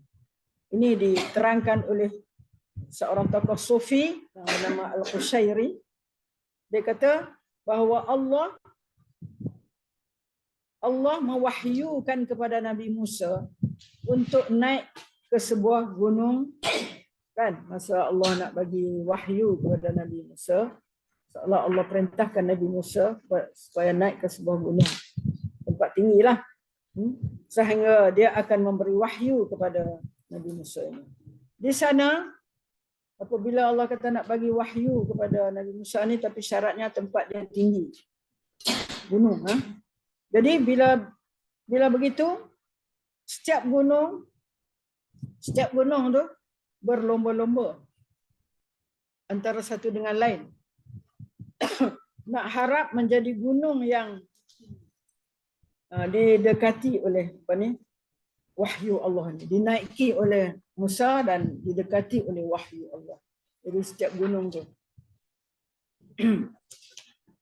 di mana wahyu Allah akan turun. Jadi gunung Sinai, yang mana Nabi Musa naik kan? Gunung apa? Sinai. Memandang dengan rendah hati. Dia memandang dengan rendah hati lalu mengatakan, ni gunung tu. Sejak bila aku layak mendapatkan kehormatan menjadi tempat mulia di sisi Musa ketika diajak berbicara oleh Tuhanku? Bila dia kata itu, makna seolah dia merendah diri dia. Jadi bila dia kata begitu, dengan alasan ini Allah mewahyukan kepada Musa untuk mendekati gunung Sinai ini kerana kerendahan hati gunung itu. Gunung pun ada hati kan. Maknanya sampai begitu. Maknanya Allah mewahyukan kepada Nabi Musa. Maka naiklah gunung tu. Gunung Tur mana pula? Tu apa? Tur Sina. Nama dia Tur Sina. Ambil ujung dia Sinai. Tur Sina kan? Menurut Al-Asma' was Sifat, di mana sebuah hadis Al-Qudsi dikutip ketika malam Isra. Hadis Qudsi ada menyebutkan perjalanan malam ke Jerusalem. Rasulullah SAW mendengar gema suara. Mana besarnya perkataan ulu ni. Rasulullah ada dengar suara pada malam dia Isra' di Mi'raj kan. Ada dengar suara apa? Suara tasbih di langit. Di langit yang tinggi yang berbunyi apa? Subhanal Aliyyu. Subhanal Aliyyul A'la. Rasulullah dengar. Subhanal Aliyyul A'la. Subhanahu wa ta'ala. Subhanal Aliyyul A'la. Subhanahu wa ta'ala. Rasulullah dengar gitu. Jadi Ayyash bin Salma telah menukil perkataan ayahnya bahawa dia telah mendengar Rasulullah SAW memulakan setiap doanya dengan mengatakan Subhanal Aliyyu, Subhanal Aliyul A'lal Wahhab. Mana dia gunakan perkataan Ali A'la. Rasulullah selalu memulakan doa dia dengan menyebut subhanal aliyul a'lal wahhab. Kalau boleh benda rujuk kepada buku yang saya bagi, itulah tentang doa mustajab. Ada subhanal aliyul a'la, subhana rabbiyal aliyul a'la, ada ali, perkataan ali dan a'la. Gunakanlah perkataan itu untuk kita dalam doa kita ke apa kan. Itu perkataan ali. Mana? Bila kita sebut perkataan ali, mana? Ali maknanya yang maha tinggi. Mana kita ni, diri kita ni, apa yang kita boleh ambil manfaat daripada perkataan ali itu, maka kita hendaklah merendah diri. Kita ni hendaklah selalu merendah diri. Okay. Kemudian al-azim pula. Al-azim, apa makna al-azim? Maha agung, maha besar. Allah tu maha agung, maha besar. Bukan besar dari segi fizikal, bukan. Agung, maha besar, maha agung, atau yang maha memiliki keagungan. Firman-Nya yang bermaksud dalam surah Waqiah akhirnya, sabbih bismi rabbikal azim. Jadi ayat ni sebenarnya bila diturunkan fasabbih bismi rabbikal azim, maka hendaklah kamu mensucikan, pujilah Tuhanmu yang maha agung. Jadi bila turun ayat tu, Nabi kata ij'alha fi ruku'ikum. Kamu jadikanlah subhana rabbiyal azim tu berada pada bila kamu rukuk, kamu baca tu. Ij'alha fi ruku'ikum. Jadikan ayat itu bacaan dalam rukuk. Kemudian ada satu lagi, bila kita sujud kita sebut apa? Subhana rabbiyal a'la wa bihamdi. Yang tu itu apabila Allah turunkan ayat sabbihisma rabbikal a'la. Bila turun ayat tu, Nabi kata kepada sahabat, ij'aluha fi sujudikum. Jadi kalau dia ayat itu ataupun zikir itu di dalam sujud kami. Jadi apa makna azim ni? Maha agung dan yang maha memiliki keagungan. Al-azim adalah berasal dari kata izam. Izam ke azim ke, itu maknanya agung. Artinya keagungan, kebesaran, kemuliaan, kehormatan, kebanggaan. Azim adalah zat yang keagungannya tidak dapat dijangkau oleh penglihatan. Ia melampaui semua batas sehingga tiada satu akal manusia pun yang sanggup menjangkau makna al-azim ya Allah. Al-Quran, kalamullah juga disebut dengan al-azim. Al-Quran sebagaimana tersebut di dalam surah Al-Hijr ayat 87.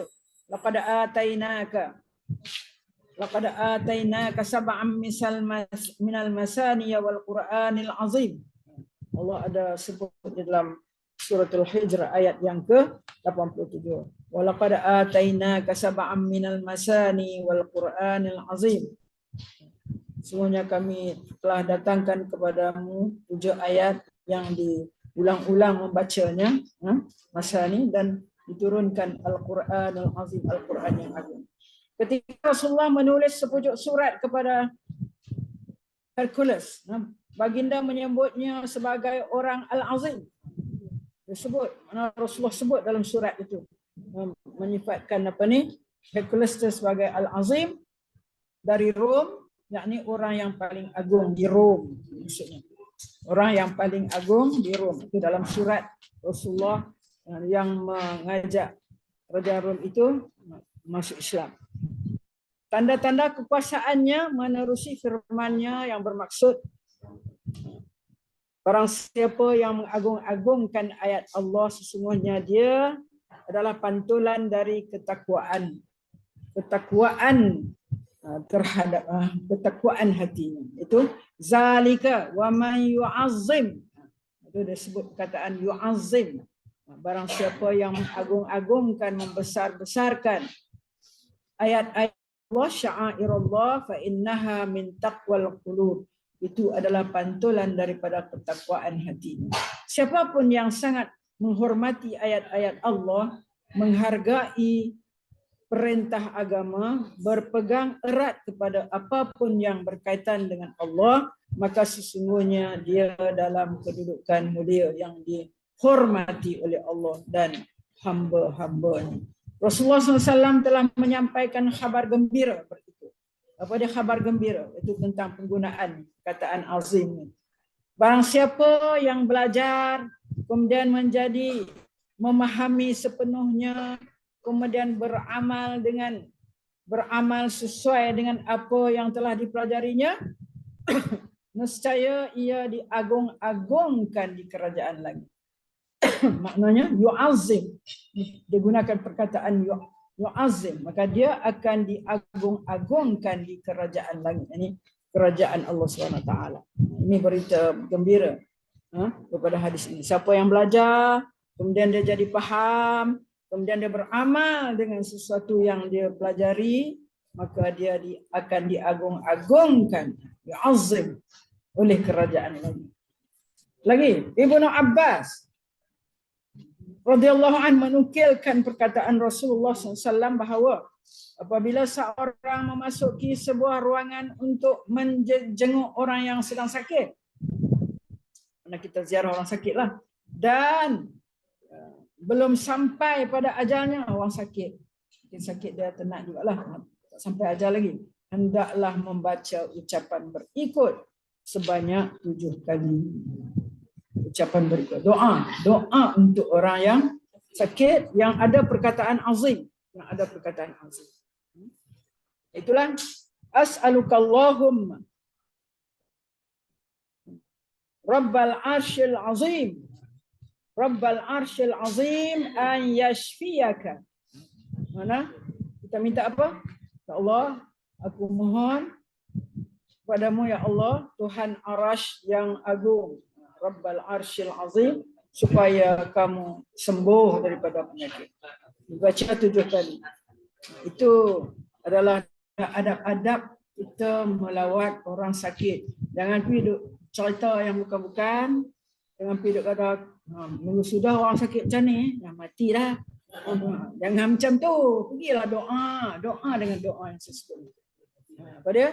As'alukallahumma. Cuba ikut sama-sama saya. Humma Rabbal Arsyil Azim an yashfiyaka. Allahumma Rabbal Arsyil Azim an yashfiyaka. Kami 3 keratan. As'alukallahumma, 1 keratan. As'alukallahumma Rabbal Arsyil Azim an yashfiyaka. Aku mohon Tuhan Arasy supaya kamu sembuh. An yashfiyaka. Okey, lagi saya tulis di sini ya, Bunda. Akhir kepada apa ni, suratul kursi diakhirkan dengan apa tadi?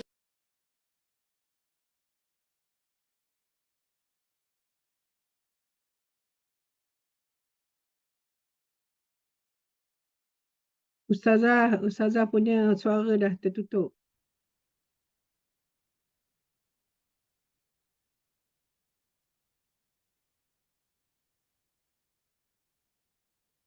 Ustazah, suara Ustazah. Mute. Ustazah mute. Suara. Nampak dia punya.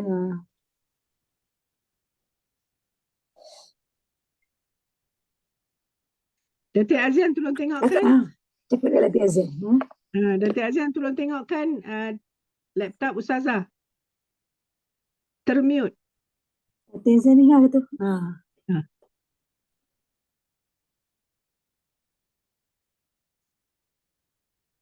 Tadi ada konflik antara Datuk Azian dengan Ustazah punya laptop. Aduhai. Dah habis. Dah habis. Dah habis. Tak dengar ke? Ustazah punya tertutup. Datin Azian, Datin Azian Ha? buka tu. Ada Datin. saja Ustazah punya tertutup. Suara Ustazah tak dengar? Dia tertutup. Termute. Dia mute. Bukan tadi dia terkonflik dengan Datin Azian punya, dia on sekali kan, boleh dekat tu. Oh, Datin Azian yang on, yang lain dengar. Boleh dengar. Datin Azian yang on, jadi yang lain dengar.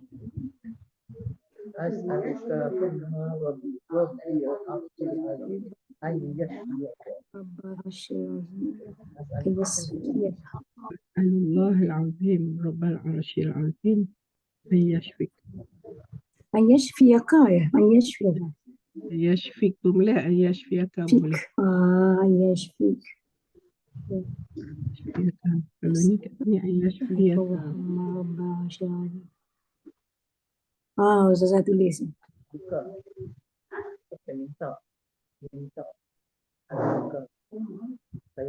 Kalau tak ada orang nak on kan suara Ustazah. Datin Azian tengah cari tu. Dia pakai laptop kot.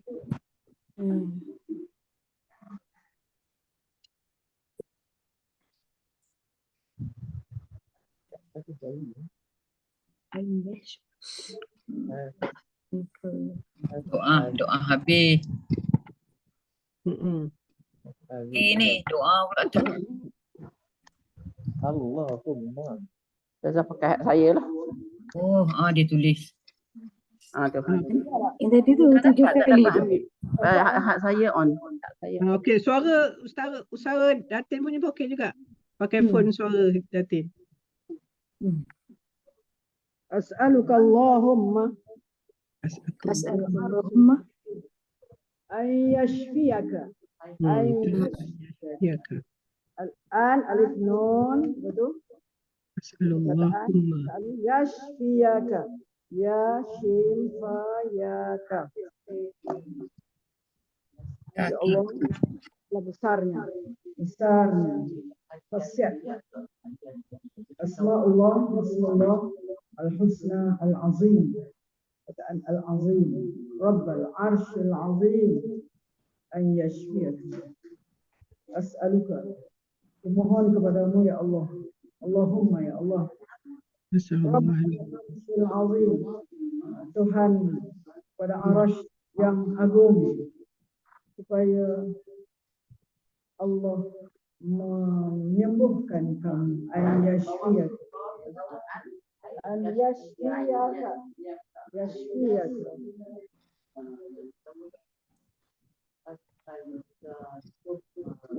Dan perkataan Al-Ali tadi tu, mana kita mulakan doa kita dengan itu kan.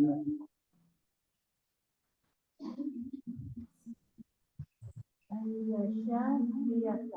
yashfiyaka.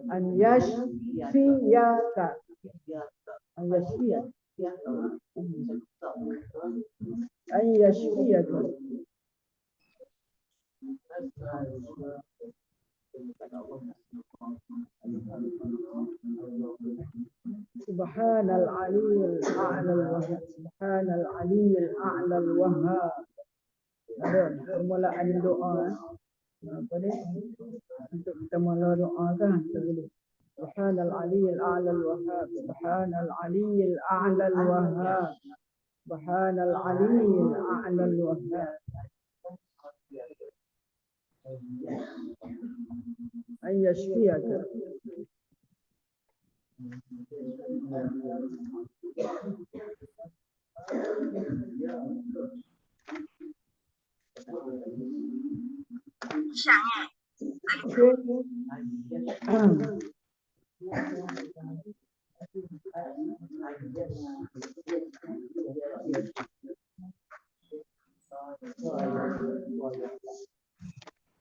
InsyaAllah.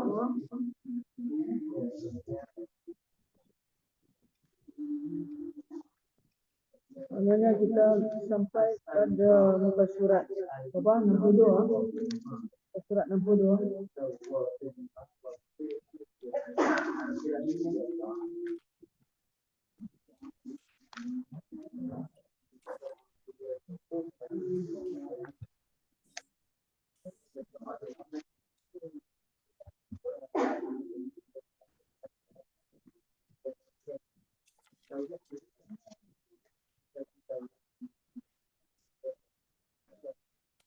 Kita sampai muka surat 62 tadi kan? Ha? Betul Ustazah, betul. 62. Wahuwal aliyul azim.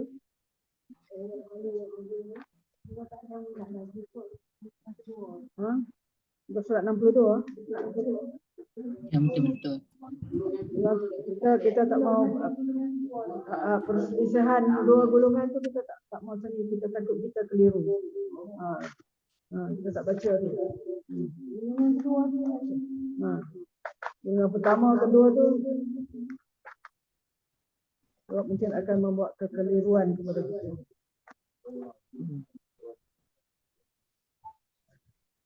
Wa huwal aliyul azim dalam muka surat 62 tu.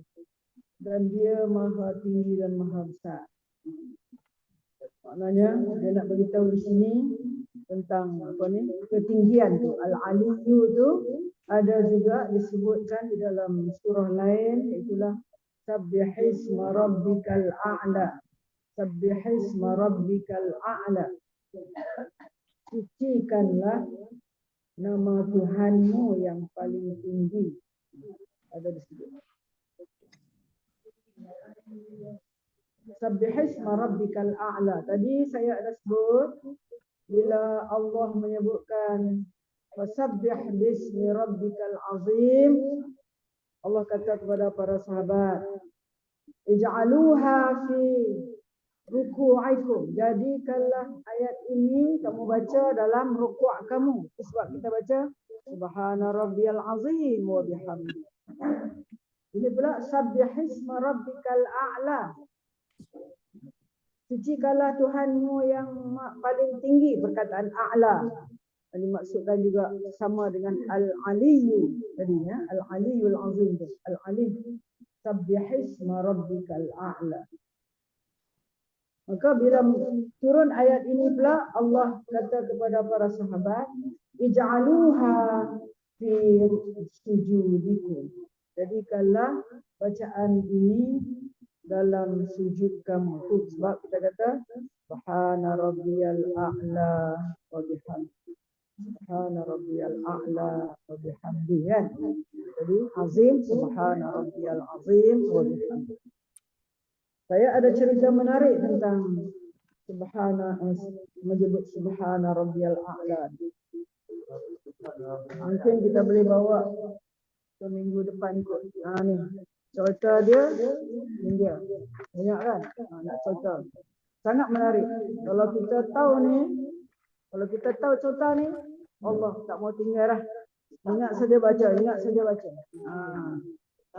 Sedap cerita dia. Nanti tak cukup masa lah. Nanti kita bawa kepada minggu depan.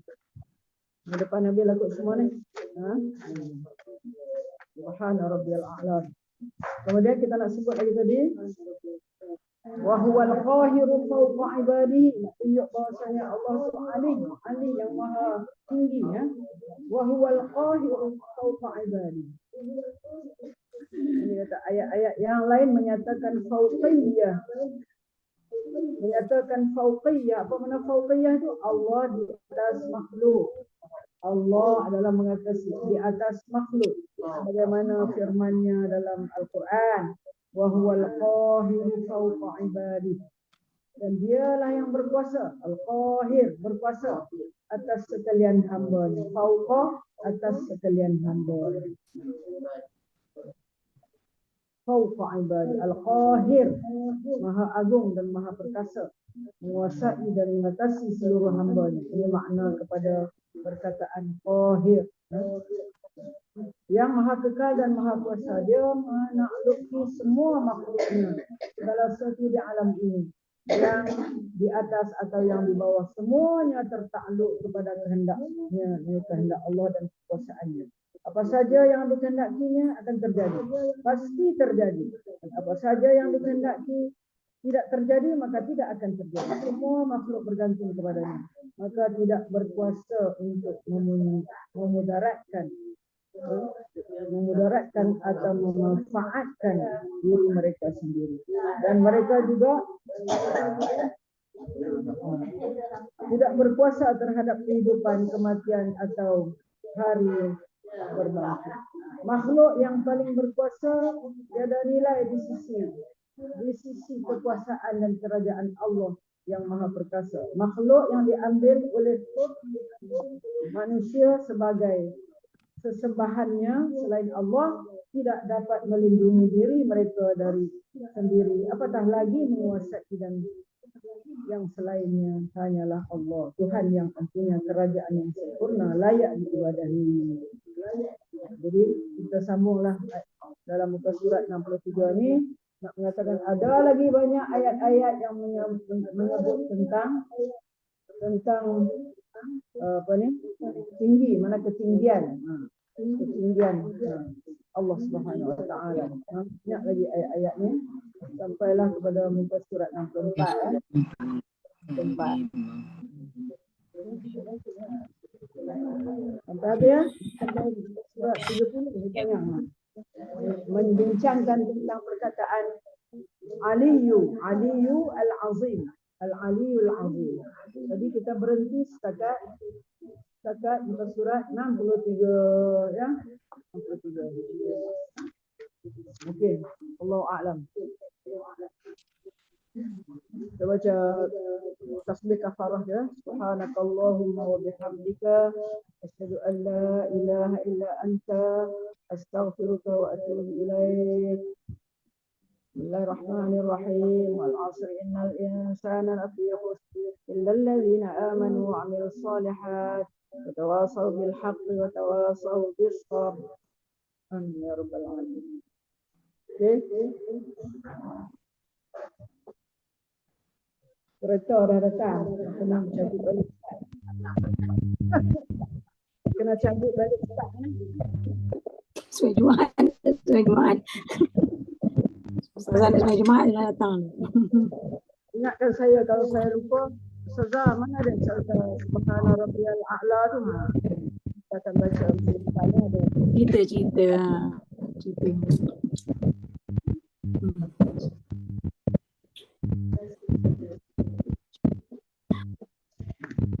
kasih. Saya minta maaf semua ya. Tidak salah.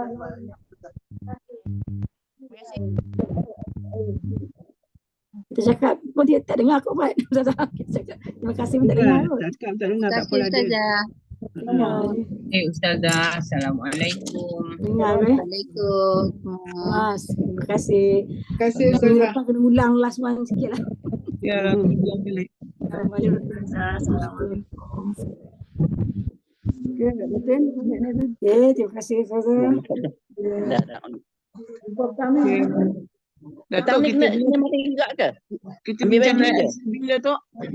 Mana tanya kat mana Kak Mon? Kamu okey ke? Kita bincang dengan SPB lah Datuk. Ya, okey. Bincang dengan SPB, okey? Boleh. Siapa ada nak teruskan ke atau tidak? Tanya dengan Aisyah dulu lah. Tadi dia akan hantar ni. Aisyah tanggung ambil Dia akan hantar baju pukul 5 macam tu. Dah ada dah. Ya. Dia Saya cakap, pun dah bayar dah. okey kalau gitu kita ada latihan mama, kita tunggulah. Okey, kita dapat hari ni, kita serah hari ni dia Datuk, okey? Ya. Tak nak simpan benda. Kita ada latihan petang kan? Kita tengok petang kan kita pergi latihan. Okey, kita buat. Marhaban. Ya, okey. Okey, insyaAllah. Pak tutup ke siapa? Tutup Pak. Tutup. Okey lah. Baju.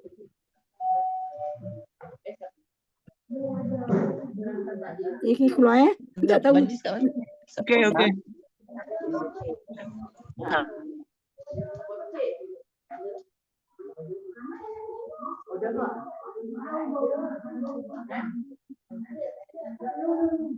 Tapi dia apa benda? Satu order. Ada orang